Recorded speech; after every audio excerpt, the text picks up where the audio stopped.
Hello class 9 students. So today we would be studying about circles. What is basically a circle and why we are studying about circle? See, where we see many things that are circular in shape in our practical life. You may see a bottle that is circular. You may see CDs and many more things that are involved in a particular life. So that's why circles and area related to circles, all these things are important. So starting with circles, just a recapitulation what you have studied in lower classes. Circle is basically a collection of points on a plane which are at a fixed distance from a given point. That means if this is a fixed point, okay, now these are the points. I'll just draw a diagram. This is a point and there are many different points, collection of points that are at a particular fixed distance from this point is known as circle. So this is a circle and this is the point from which all these points, okay, any point here are at a particular fixed distance. So this point from which all other points are at a fixed distance is known as center of the circle. Fine. And this constant distance, okay, this constant distance is known as radius of the circle, and this is basically represented by r. Fine. So this was about circle, radius and center. Now moving on to the some definitions that are related to circles. First of all, you just saw radius, isn't it? So we just saw what was radius. Basically, a radius is a line segment that is joining the center of the circle and a point on the circle. So if I say this is A, this is B and this is C. So OA is the radius. Similarly, OB is the radius and OC is also the radius. And the radius of the circle always remains constant. Why? Because all the points are at a fixed distance from the center. So in short, you can say that OA is equal to OB is equal to OC. Why? Because all these are radius of the circle.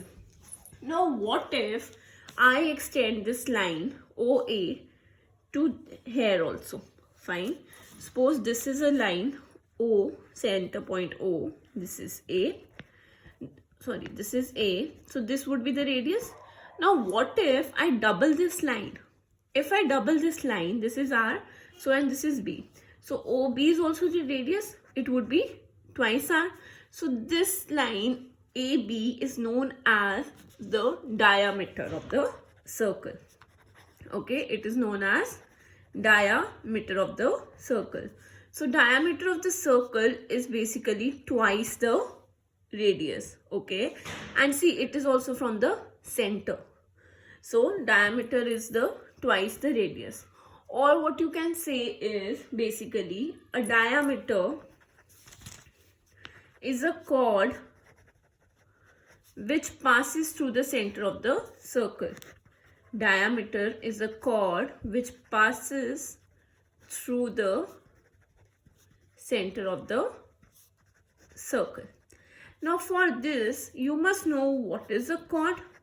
So what is a chord? Basically, a chord is a line segment. This is the definition of chord. I will write here. So what is a chord? A chord is a line segment which joins any two points on the circle. So is a line segment joining two points on a circle. So here you can see that point B and point A are on the circle and AB is joining them. So AB is the chord, and a chord that passes through the center of the circle is known as diameter. So what it is, if I make one more chord, suppose this is a point C, this is point D, fine, and I am joining these 2 points C and D, okay, this is D. So now again this is a chord. Why? Because there are 2 points on the circle and it is joining them. but it is again passing through the center, so it is a diameter also. Fine. Now what if I take another 2 points, suppose E and F here. Now I am joining these two. Okay, now these 2 points are being joined by the line segment EF, and EF is the chord, it is not the diameter of the circle.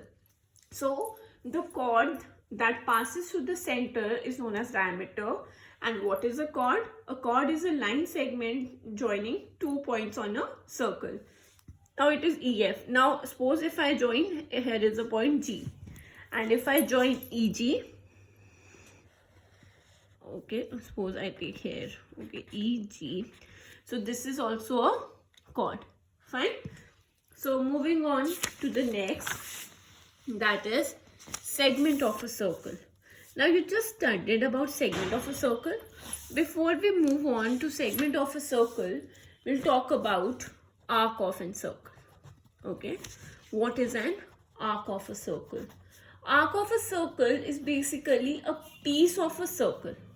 Okay, is a piece of a circle. That means if I take this part A and B, okay, A and B, so this part, this is a piece of a circle or a part of a circle. You can say a piece or a part of a circle. Okay, so this is an arc. Fine, this is an arc of a circle. So moving on to segment, basically segment of a circle is the region between a chord and an arc of the circle. What it is, if I take a E and F points, okay, and I'm joining these 2 points by line segment EF. So EF is a chord. Now the area between the chord and the arc of the circle, okay, that is the area. This is the chord, isn't it, EF, and this is the arc, the area. And what is the area between them? This. So the area between the chord and the arc of a circle is known as segment. Fine. So now see, this is a chord, this is an arc. Now similarly, this part, if you go like this is also an arc of a circle, isn't it? And this is a chord, so this can also be the segment, isn't it? Why? Chord and arc. Now see the part, this part, since the smaller area is being bounded by this segment, chord and the arc, so we name this as minor segment.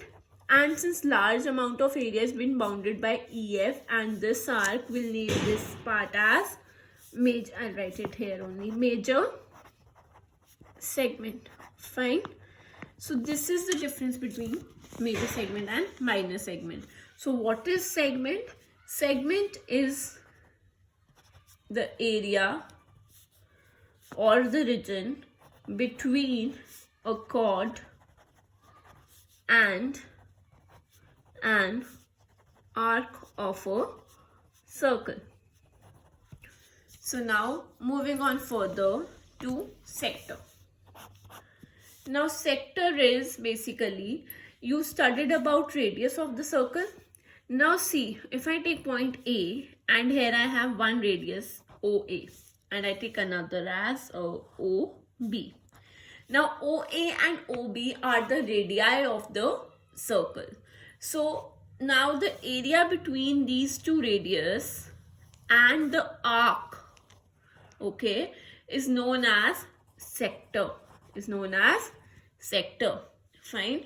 The sector of a circle is the region between an arc and, see what it was, 2 radii. We'll not say 2 radius, we'll say 2 radii. And what it is being joined to at center, joining the center, joining to the center, or joining the center to the end points of the arc. So sector is basically a region between 2 radii and an arc of a circle. Again, Since here less amount of area is being covered, we'll say this is a minor sector and this is a major sector. By, see, again now OB and OA are the radius, and now what is the arc here? This is the arc AB. Okay, for major sector. For minor sector, again OB and OA are the radii, but what is the arc? This AB is the arc. So minor sector, major sector. Similarly, minor segment and major segment. One more thing is degree major of an arc. Now what do you mean by degree major of an arc? Is if there is a circle,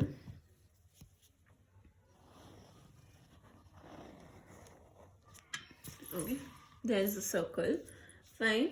Degree major of an arc is the angle, or is the major of an angle made by two endpoints of an arc with the center. Made by two endpoints of the arc with the center. What I mean by this is, if I take any two endpoints here, P and Q, and this is the center O. So now this angle is known as the degree major of an arc.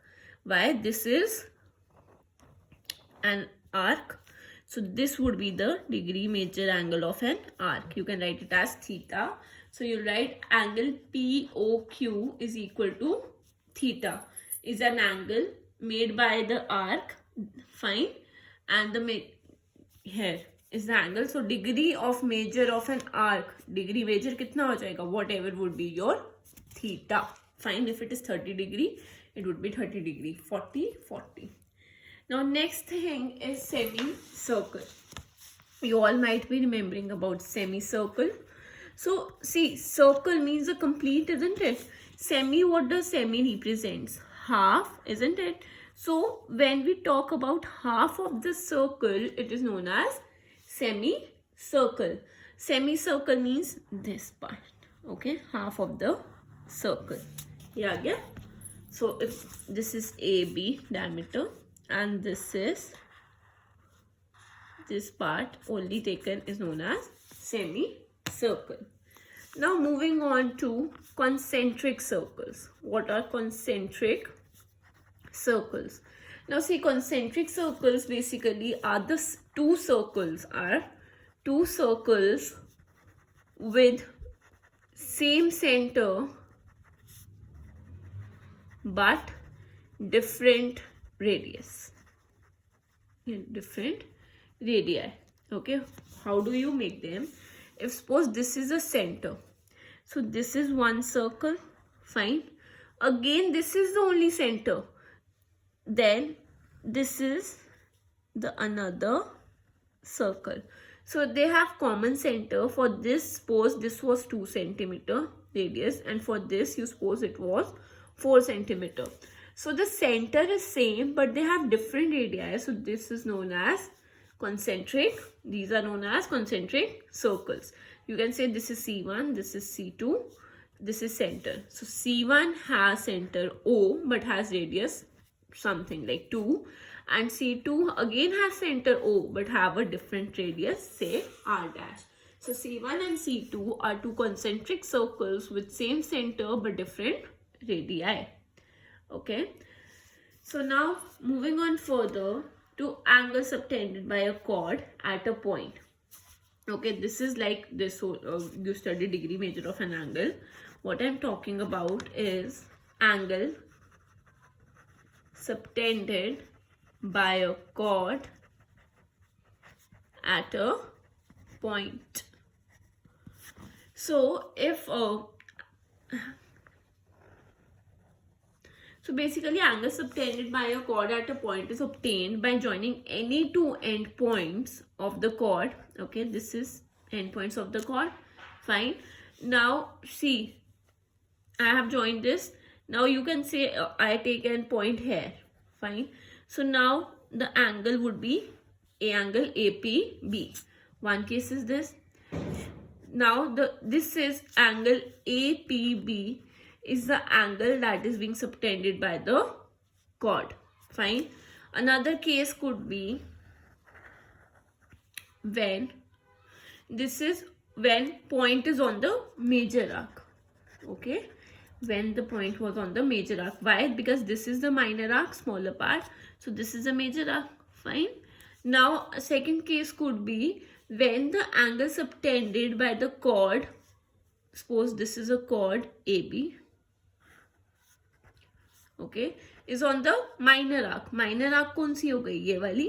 तो यहाँ पे जब angle बनाएगी chord, so this would be an angle made by a chord at the minor arc. Suppose I give this as AQB.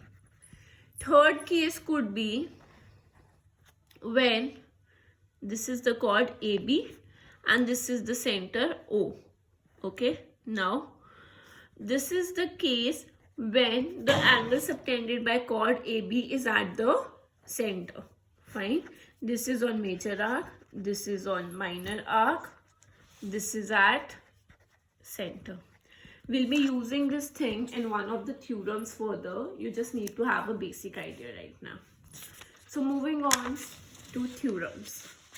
So the first theorem says that equal chords subtend equal angle at the center. So see in this diagram, what are the two chords? See, these are the two chords. First is PQ and the second is SR. It is given that equal chords subtend equal angles at the center. So what is given to you is, first of all, this is a circle C, OR with radius center O and radius R. Okay, in which now these are the P and Q, PQ and SR are the two chords and they are equal. So you can simply write in given PQ is equal to RS by equal chords. Okay, now what you need to prove is they subtend equal angle at the center. So see, what is the angle subtended by PQ is POQ. You can just see POQ, isn't it? And the angle subtended by SR is SOR. So you need to prove angle POQ is equal to angle ROS. So how you will do it is by using the congruency method. So now you'll take triangle POQ and triangle ROS. Now see, first of all, if you'll analyze, this is center and center say to a distance to a fixed point is known as radius. Similarly, OS would be R, means radius, and similarly OP would also be radius.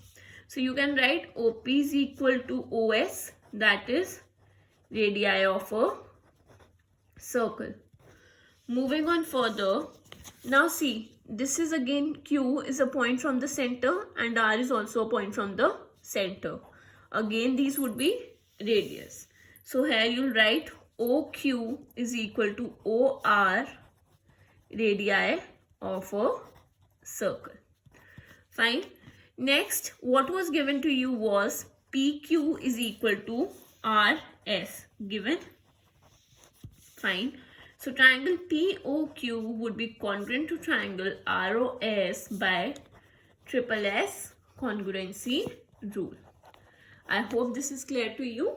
So moving on, when they are congruent, you can just say angle POQ is equal to angle ROS by CPCT. So thus you prove that equal chords that were PQ equals to RS subtend equal angles. What were the equal angles? POQ and ROS at the center. Fine. This is how will you do the first theorem. Now the second theorem is basically converse of the first theorem. What does it say? That now the angles would be equal and you need to prove that chords are equal. So the theorem states that if the angles subtended by the chords of a circle at the center are equal, then the chords are equal. Fine. Equal, then the chords are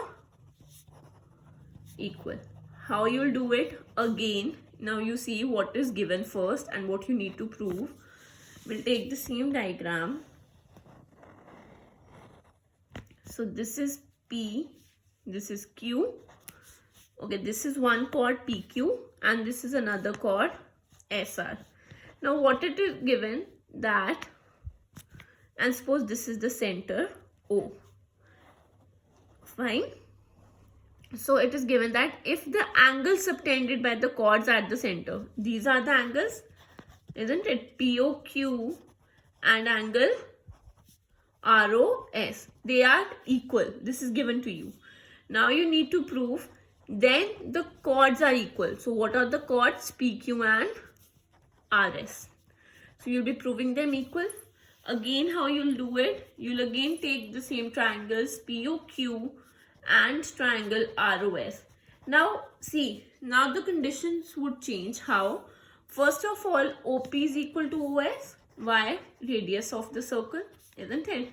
Because P and S both had the points on the circle. So now next condition would be angle POQ is equal to angle ROS. Why? Because it is given that the angles subtended by the chords at the center are equal. Third would be OQ is equal to OR. Again, why? Because radii of a circle. So again, both the triangles are congruent, but now this time they are congruent by SAS. Okay, so they are congruent by SAS. Now you can simply write PQ is equal to RS by CP CT. So you just saw how you can prove these two theorems, isn't it? So I hope this is clear to all of you. Have a good day, everyone.